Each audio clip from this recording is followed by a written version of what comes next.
So I was listening to the radio and they were speaking about wars, future wars, and a potential military draft. And it got me thinking, when I was a kid, I always wanted to be in the military. I always wanted to be a U.S. Marine, to be exact. Something about being part of something much bigger than you and going out on secret covert operations and targeting innocent civilians always appealed to me. So as a kid, as a child, I would do things so I could prepare so when I'm an adult, practice, one would say. So I would do all the normal stuff, right? I would practice my salute. I would march around the house, knocking over all my mom's plants, breaking the vases. Vases, I'm sorry, they're vases, they're not vases. Kicked my baby sister right in the face one time. Bloodied her whole nose, right? But like I said, I was ready. I had my little knapsack right there. Reached in, grabbed one of my mom's sanitary pads, patched her up just like new. Not a problem. I was ready. So for that night in particular, I planned a siege. A raid, you could say. I was going to lay siege to the whole house, take over the whole house, control everything, right? It's much easier to take control when everyone's sleeping. And in the mornings, they wake up refreshed and vitalized, and they don't even know they've been conquered. It's much easier that way.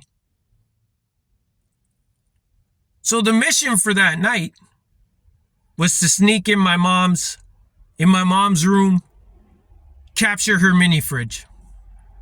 I was after those little cookies, those chocolate chip dad cookies. Love those things. So that was the goal. So that night I got ready. I did everything to get ready, right? I went blackface, just like that. Spider-Man pajamas was my uniform. I was ready, just like the commercials. So I got down on the floor. I started my military crawl. I'm crawling. I get to the fridge. Soon as I touch the fridge, start hearing noises. I start hearing rustling. I must have spooked my mom's boyfriend because this man leapt out of bed and he stomped me right into the floor. He stomped me into the floor. I had a spider imprint on my back for a week. This man jumped on me for 35, 40 seconds. He said it took him that long before he realized it was me and not an intruder.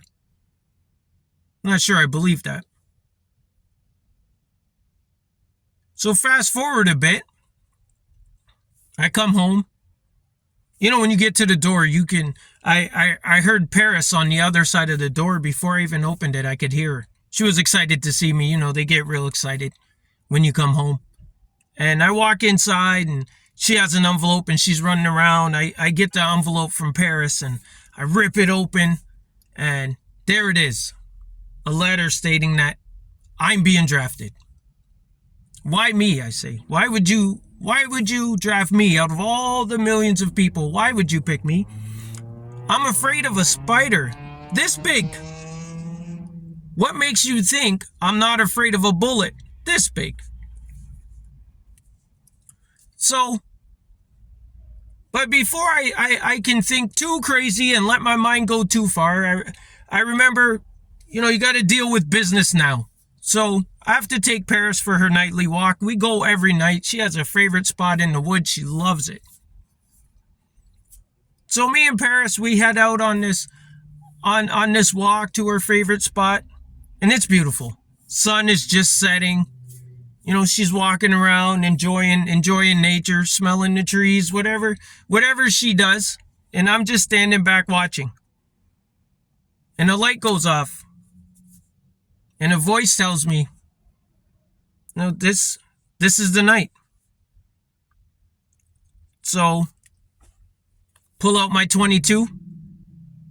All my assassins out there, you know what time it is. And I had to put her down. It was a sad time.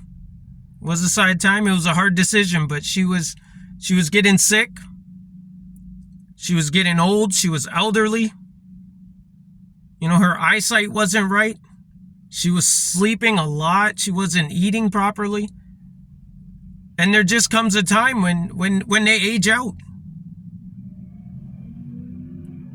So I was digging a shallow grave, and it was hard.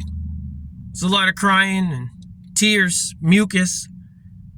I had a lot of crying. Because the calluses. I only had one of those little camping shovels, those little folding ones. You can't dig a grave with that. So I called my buddy, and I told him that I had to put down Paris. And his response kind of surprised me.